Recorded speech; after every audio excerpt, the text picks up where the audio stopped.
be saved.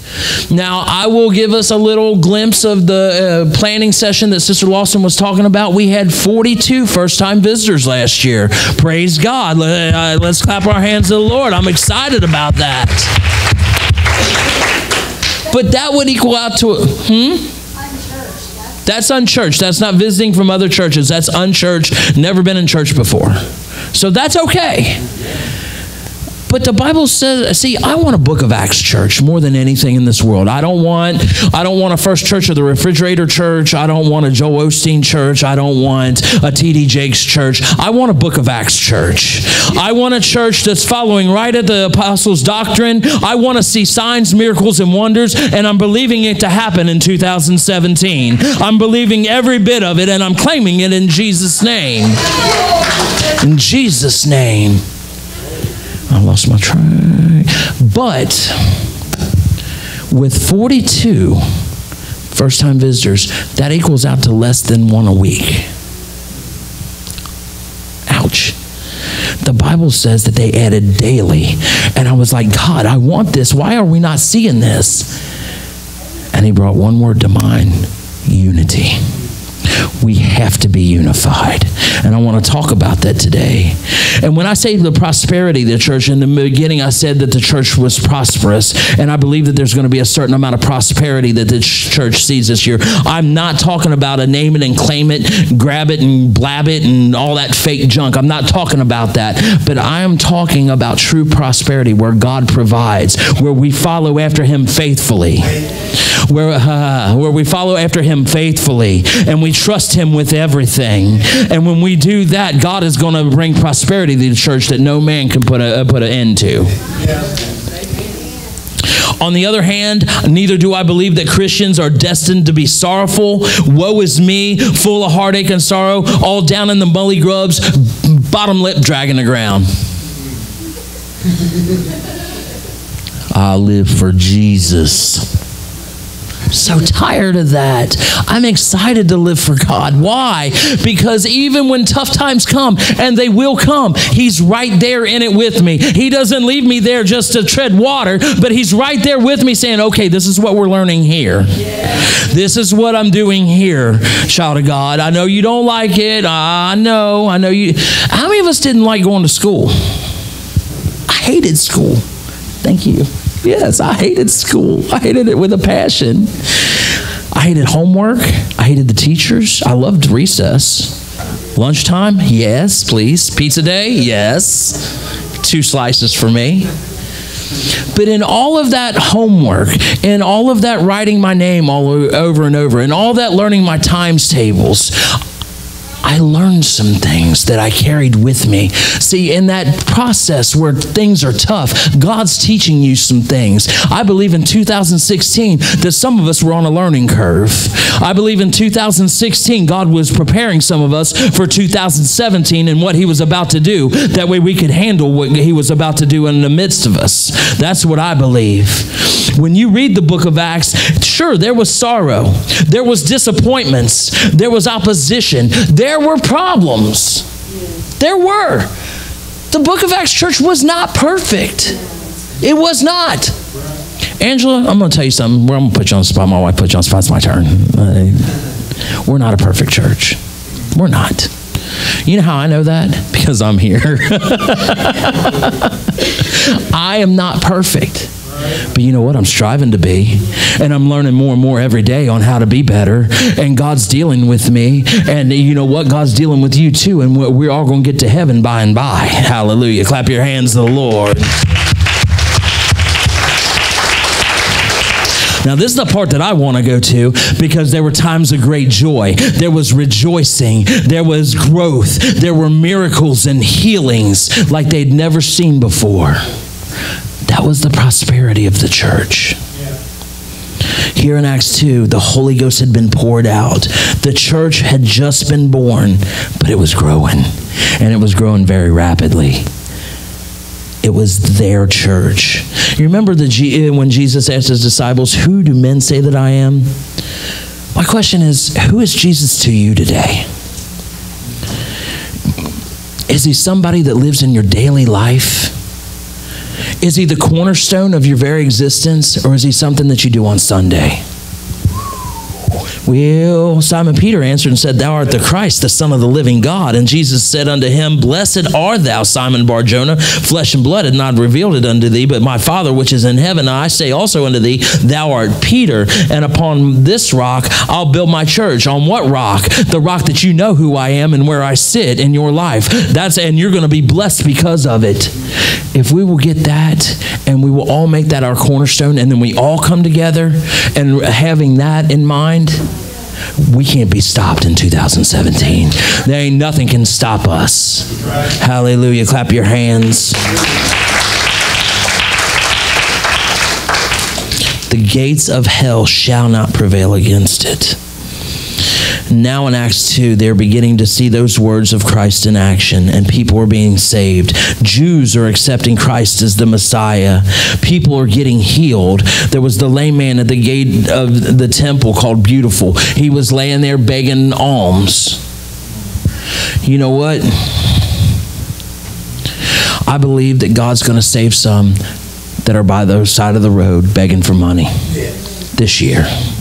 I believe when we get the attitude and the boldness, silver and gold have I none. $2 I ain't got to rub together, but such as I have, I'm going to give to you. I've got a message of salvation. God can turn this around for you. We're going to, we're going to have to be bold this year.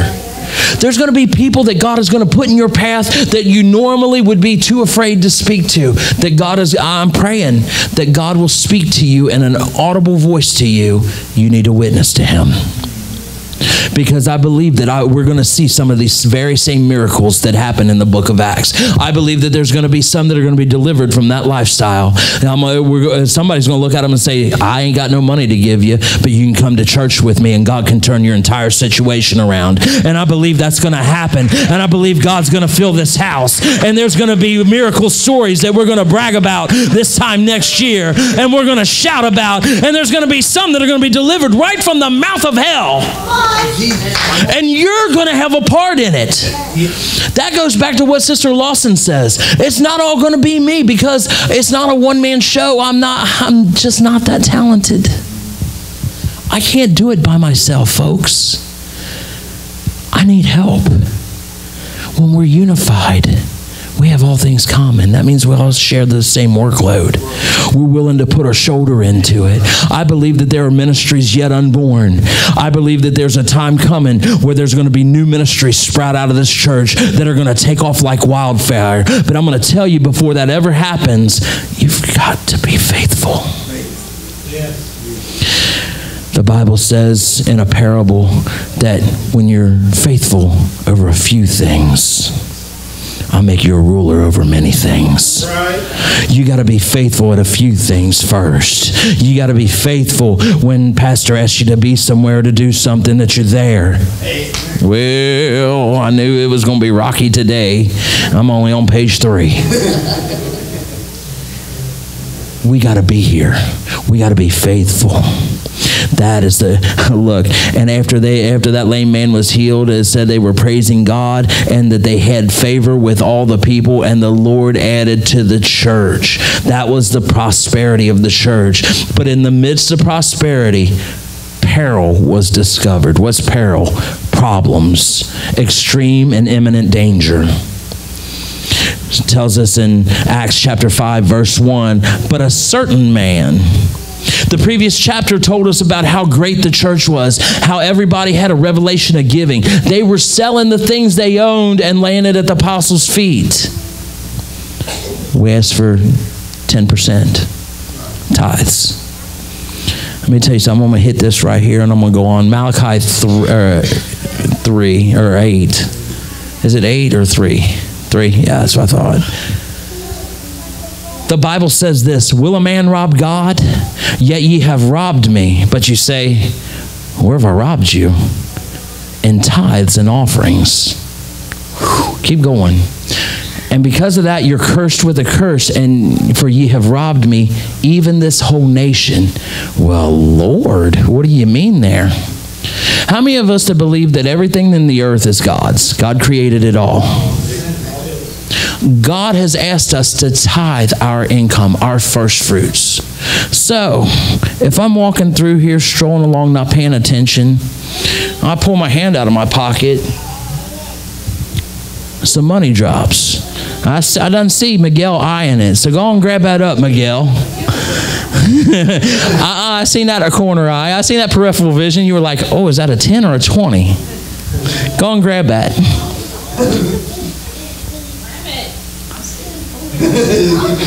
Sister Lawson, she gonna get it. Now,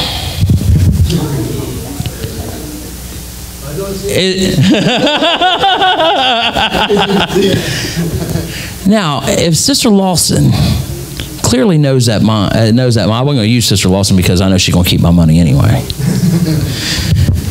But if Sister Lawson picks that up and knows that it's mine and doesn't return it, is it finders keepers? Some of y'all are in your heart going, But it's not. It's all God's. Would a man rob God? Let me tell you something. Some of the most prosperous people in the church are those who know how to give. The people who you see that you would think that are real tight with their money, you'd be real surprised. Let me tell you. Let me move on. Sister Lawson, you hold on to that $10 for a minute. Verse 34, the previous of chapter 4, says this, neither was there any among them that lacked, for as many as were possessors of lands or houses sold them, and brought the prices of the things that were sold, and laid them down at the apostles' feet, and distribution was made unto every man according as he had need. This was the evidence of their unity, because they wanted to make sure their brother was taken care of. They had genuine concerns for others. They wanted to make sure all the needs were met. And in the midst of the church's prosperity, in the midst of the blessings of God, in the midst of the church moving forward and much being accomplished, there's this one couple that wasn't as sold out as everybody else. There was this one couple that didn't quite have the same unity. They wanted to be a part of the church, but they still had one foot in the world. I want you to notice something right here. It wasn't... The problem was not in their giving. Lots of people give to the church. In fact, sinners give to the church and sometimes donate large sums of money to the church. The problem here was in the heart. It's a heart matter. Let me tell you something. You can always tell what somebody's heart's into by where they throw their money. I've seen people, I remember a gentleman that lived in a little one-bedroom efficiency with his wife, paid maybe $500 a month for it, and took his entire living and dumped it in a 55 Chevrolet. I knew where his heart was. He would talk about refinancing or getting loans out to do this and do that, and they were living in a one-bedroom efficiency. It's easy to find out where somebody's heart is. If your heart is in church, you don't have any problem giving. When you're in unity and lockstep with the church, you don't have problems writing a tithe check. I'm not after your money. It's not for me. When you pay your tithes, you're paying tithes to God. I just happen to be the pastor. I happen to be the overseer. And let me tell you, if I do wrong with it, God will judge me, and he will whoop me, and he will wear me out, and he will put it on me. And that's why I'm very careful about how I handle the Lord's money and why I try to put every dime back into this church, because it's needed, and I want to make sure that I'm right with him. That's why I work a job, because I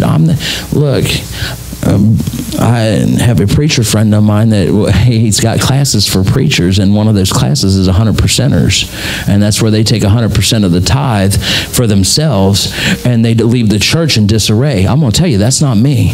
I believe in the house of God. I believe that this ought to be beautiful. I think we ought to have the best of everything, and I'm going to continue on that, but I can't do it by myself. We all have to be a part of that unity.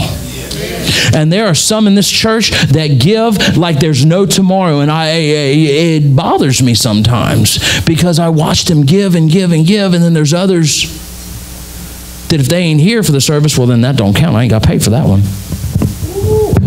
Take my jacket off on that.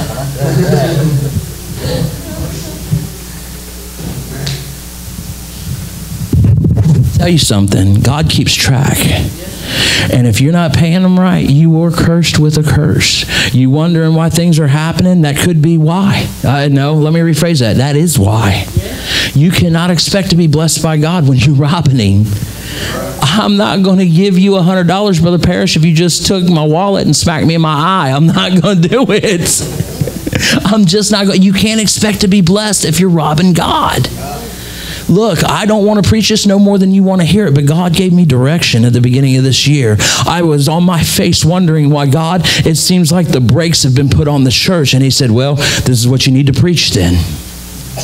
But I'm going to tell you, as sure as I'm standing here, there's been times I've paid my tithes where I couldn't pay a bill. And when I paid my tithes first, the money always came in. I'm going to tell you, if you'll learn to trust God, if you'll learn to let go, as Sister Lawson said, let go of your finances and let God take over and put Him first, God will elevate you.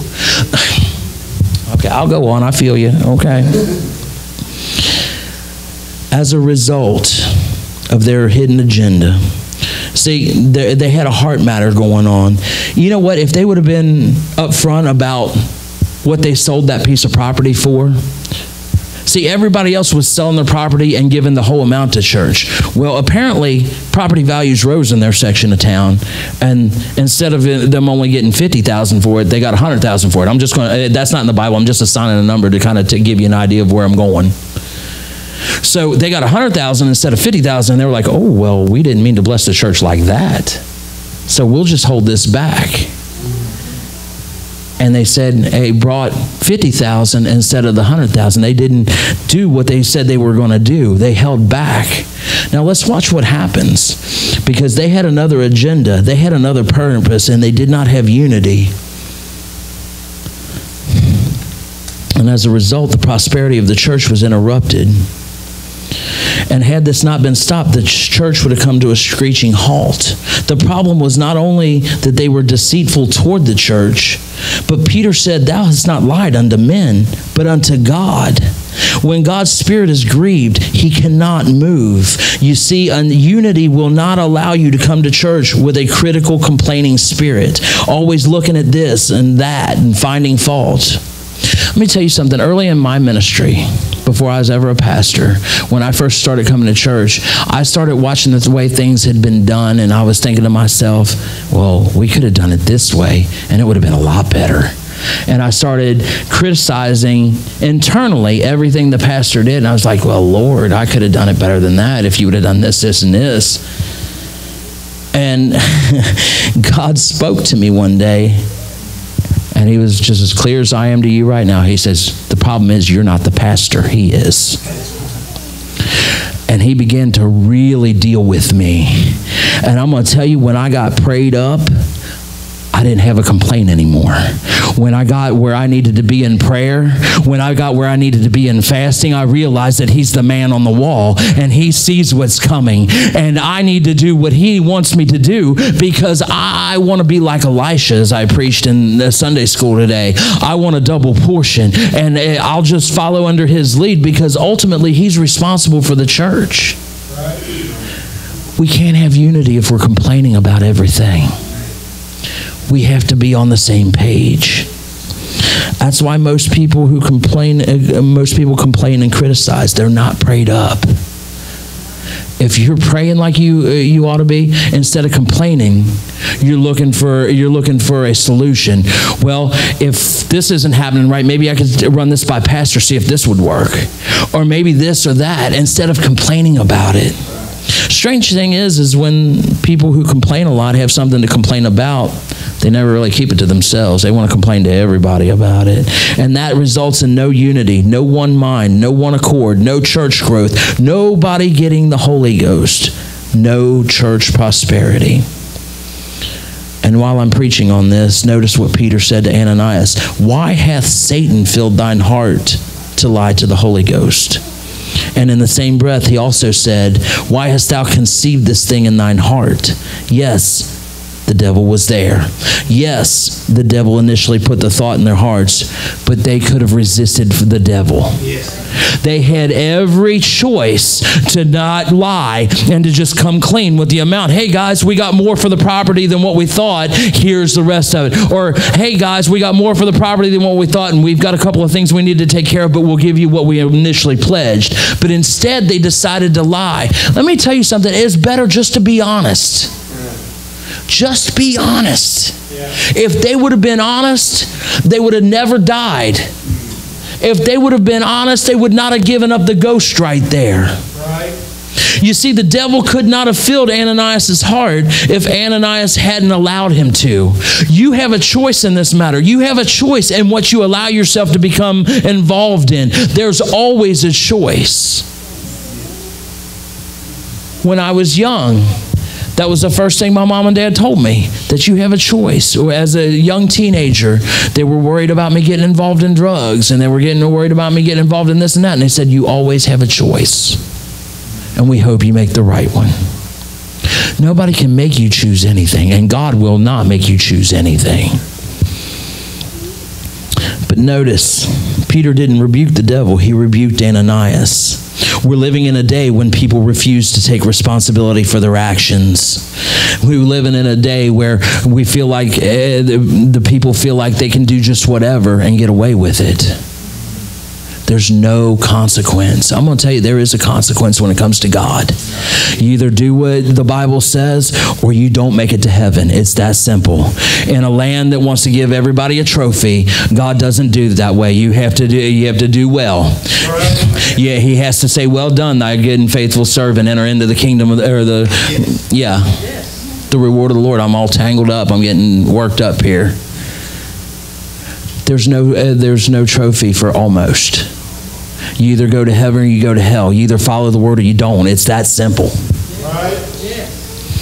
Now, it's not all going to be bad. Everybody's looking at me like, man, it's not all going to be bad. We're getting ready to get on. The buck didn't stop with the devil. It stopped with Ananias. So this great peril within the church had to be addressed. And then came the punishment of the church. Well, my Lord, Brother Lawson, I thought it was going to get better. It is. Hold on. Don't nobody go anywhere. And Ananias, hearing these words, fell down and gave up the ghost, and great fear came upon all them that heard these things. And the young men arose, wound him up, and carried him out and buried him. This was not Peter's doing. Peter had no power to take this man's life. This was the judgment of God. I'm going to tell you, you get out of kilter with God, I can't save you. The pastor can't save you. The pastor's wife can't save you. You get out of kilter with God and out of step with God, that it's between you and him. And when his judgment comes, I can't pray it off. If you're not acting right, if you're not doing right, there's nothing I can do. That's between you and God. I can only preach what God gives me. So you have to make sure that you stay right with him. I recently read the chapter of Moses where peril came in the church in the Old Testament. In Numbers chapter 16, we see where Korah said, Moses, you really stink at this whole leadership thing. You're doing everything wrong. As a matter of fact, I think some of us men, we could probably do it better than you. I think that we could probably out-church you. That's what I think. God spoke directly to Moses and says, why don't you take about 2 steps back so I can consume them in an instant? God was wanting to judge them. God was wanting to immediately pass out judgment because they were raising up against him. And Moses said this. He says, no, Lord, let's do this. 16:28 says, and Moses said, hereby you shall know that the Lord hath sent me to do all these works, for I have not done any of them in my own mind. If these men die, he told everybody that's with Korah to get with Korah. He said, if these men die a common death of all men, or if they be visited after the visitation of all men, the Lord hath not sent me. But if the Lord make a new thing, and the earth open her mouth and swallow them up, and with all that appertain to them, or with all that want to be with them, or all that support them, or all that's going to be involved in this kind of mess, If he doesn't swallow them all up and they go down and quick into the pit, then ye shall understand that these men have provoked the Lord. And it came to pass as he had made an end of speaking all these words, that the ground clave asunder that was under them. And the earth opened her mouth and swallowed them up, their houses and all the men that appertained to Korah and all their goods. And they and all that appertained to them went alive into the pit, and the earth closed upon them, and they perished from among the congregation. Wow. You better watch who you run with. Korah was the one that initially started it. But because these men were involved with him, there was judgment passed on them. You better watch. If you find yourself around somebody that wants to complain about everything in the church, you better watch, because God's going to tolerate it for a season. But when that time comes to judge, you better not be with them, because it let us know right here it not only affected Korah, but all of his friends, their houses, their finances. I'm going to tell you, you can't put your hand against the man of God or the work of God and not expect consequence. This isn't like the world. Hallelujah. Clap your hands to the Lord. I know that's rough. I know Galatians 6 and 7 says, be not deceived. God is not mocked. For whatsoever a man soweth, that shall he also reap. For he that soweth to his flesh shall reap flesh corruption. But he that soweth to the Spirit shall of the Spirit reap life everlasting. You better make sure that you're putting your eggs in the basket of the Father. You better make sure you're putting it in the basket of the church, and you better make sure that you're promoting the church. Because if you are putting all your eggs in the world, that's what you're going to reap. 1 Peter 4 and 17 says, for the time has come that judgment must begin at the house of God. And if it first begin at us, what shall the end be of them that obey not the gospel of God? It wasn't just Ananias, but his wife, who also experienced God's judgment. Let me tell you, judgment starts at the house of God. Why? Because we're supposed to know better. How many of us are the older sibling? How many of us got in trouble with our younger sibling and we got the worst of the whippings because we were supposed to know better? Anybody other than me? We were supposed to know better. That's the same way the Lord is. Judgment begins at the house of God because we're supposed to know better. And I'm going to tell you, it's not going to be it's not going to be because of failure to preach on my part, because I'm going to give you what the Lord gave to me. And I know that this is not popular, but now it's going to get ready to get good. Y'all ready? We're ready to turn this boat around? Sister Lawson's like, yes, please. Chapter 5, verse 14. And the believers were the more added to the Lord, multitudes of both men and women, insomuch that they brought forth the sick into the streets and laid them on beds, on couches, and that at the least the shadow of Peter passing might overshadow some of them. And there also came out a multitude out of the cities round about of Jerusalem, bringing sick folks, than them which were vexed by unclean spirits, and they were healed every one. Let me tell you something. All that stuff I just talked about, when we get that right, the influx of God and the healings and the miracles that are going to come to pass, they're going to talk about it in the newspaper. Let me claim that. They're going to talk about it all through Shelbyville. When we get unity right, when we quit being selfish, when we get everything in one accord.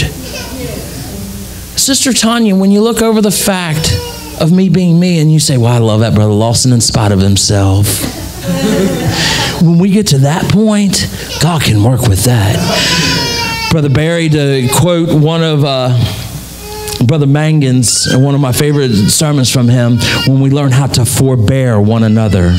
When we learn how to forbear when someone offends us and we say, well, I love them anyway. They might not have done me right, but I love them anyway because they're my brother and my sister. Come on. When we get that kind of unity, the doors ain't going to hold what God has to send to this church. These walls are going to have to be blown out. We're going to have to go to 2 services, and I'm looking for that. I hit the brakes again. Everybody said 2 services. You only have to attend 1 because it'll be full. Praise team will have to attend both. Sister Gossam, no pass for you.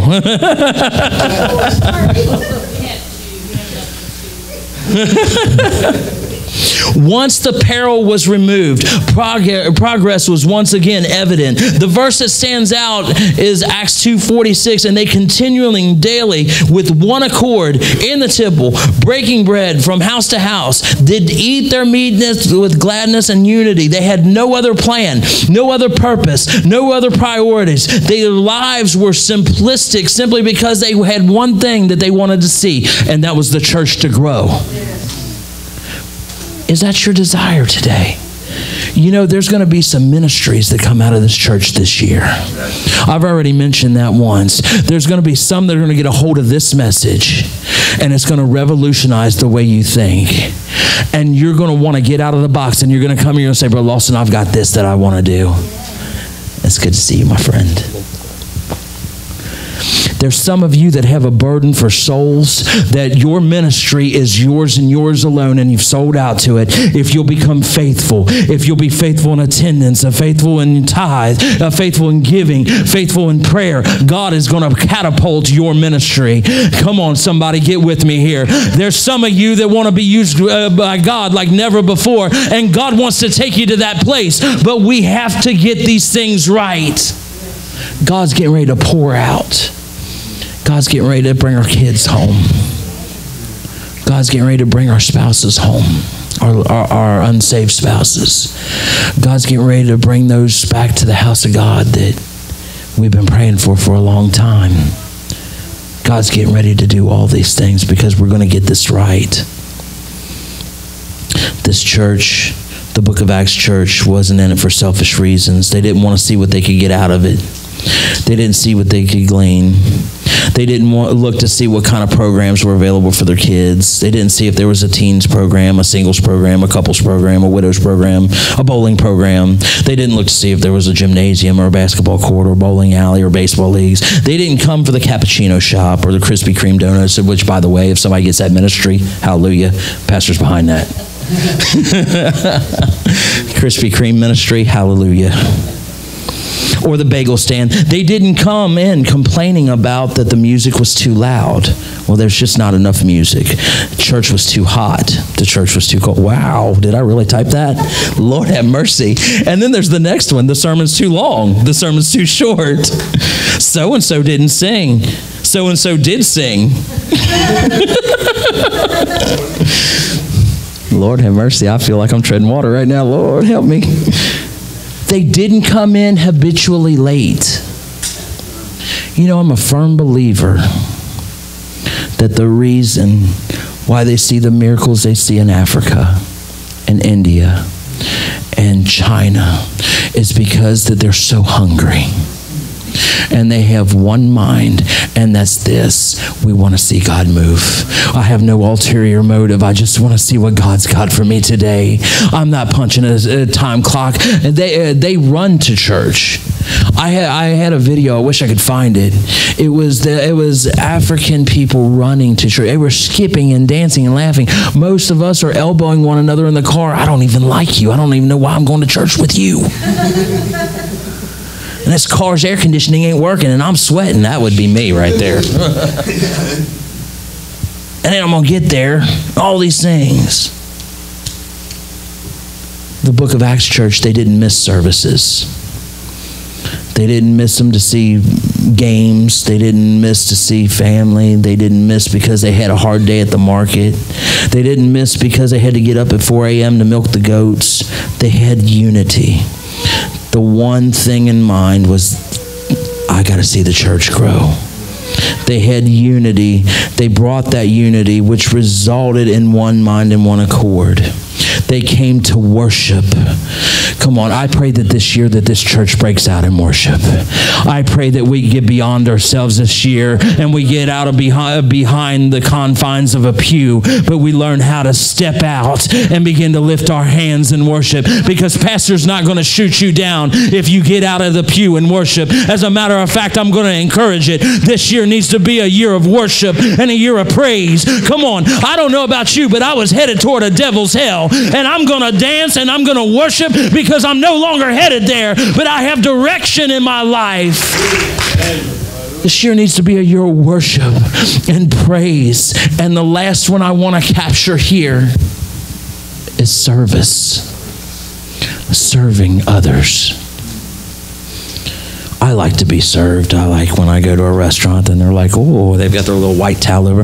Oh, what would you like to drink today? Can I interest you in this appetizer? And it's blah, blah, blah, blah, blah, blah, blah. And I'm like looking at my wife like, what is that? Sounds good. I liked being served. But I'm going to tell you, there's no feeling like being the servant. I know that that's not a very common and popular phrase to say today, but when you learn how to be a servant, that's what Jesus came to do. And if we're going to be a reflection of him, we're going to learn how to serve. And we're going to learn how to give ourselves out. We're going to learn how to let go. We're going to learn how to let go of our time. I know that we've got busy things to do and we've got a million things to do, but if you will let God have some of your time, he will help you with the rest. He will make time for the rest. He will make sure that your needs are met. I'm telling you, if you will seek first the kingdom of God, I know I beat this like an old horse, but if you'll seek him first, he'll add everything that you're praying about. 2017 is a year of new beginning for this church. 2017 is going to be like no other year that we've ever experienced. I believe there's some that are looking for a genuine change, that are looking for a genuine new start. You can have it today. You can have it starting today. You can take these principles. You can get in one mind with this church. I'm going to tell you, if you don't understand everything that I'm talking about today, I teach home Bible studies. I would love to come to your home in a private surrounding to where you can ask questions and give to you this word and help you understand these principles, because I'm going to tell you, families, strong families are built on the word of God. Strong families, lasting families. When I was a kid, I always wanted one of those Cleaver families. You know what I'm talking about? Oh, gee, well, Beaver, how was your day today? Oh, golly, Dad, it was great. I got an A+ today. I wanted that where June Cleaver was in the kitchen cooking some fresh chicken up. I wanted that. I wanted all those things. But I didn't get it. Y'all are thinking, well, that cooking part you probably did. But I'm going to tell you, I didn't get that. But when I established my family on the Word of God, God started bringing the things to pass that I wanted. And he gave me a great family. He gave me a great bunch of kids that sometimes I wanted to choke, but I didn't because of the grace of God. Oh, she isn't in here. Man. He gave me the desires of my heart, and I didn't even realize it until I look back. If you'll seek him first, stand with me all over this house. This year, I want to do what it says in Psalm 100. Make a joyful noise unto the Lord, all ye lands. Serve the Lord with gladness. Come before his presence with singing.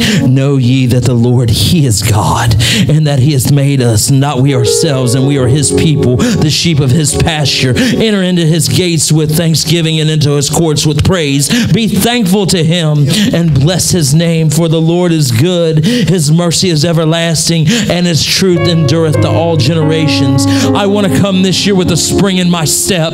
I want to come to this house knowing that God is for me and not against me. I want to come knowing that I've got your back and that you've got mine, and that God is going to propel us to higher heights and deeper depths than we've ever experienced. And I pray that you come on that journey with me. But it starts by getting real with God.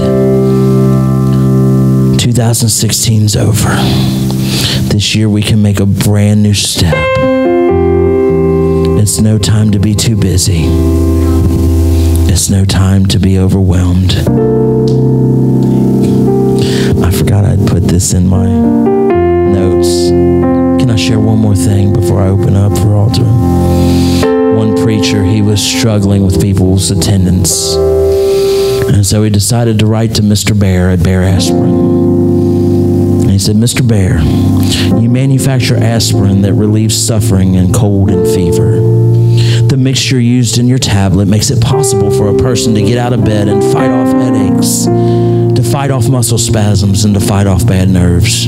I've noticed that these tablets work wonders all through the week, and especially well on Saturdays. But the people who take them cannot get rid of their aches and pains and get out of bed to come on Sunday. Is it possible that you can reformulate to where it'll work on Sunday too?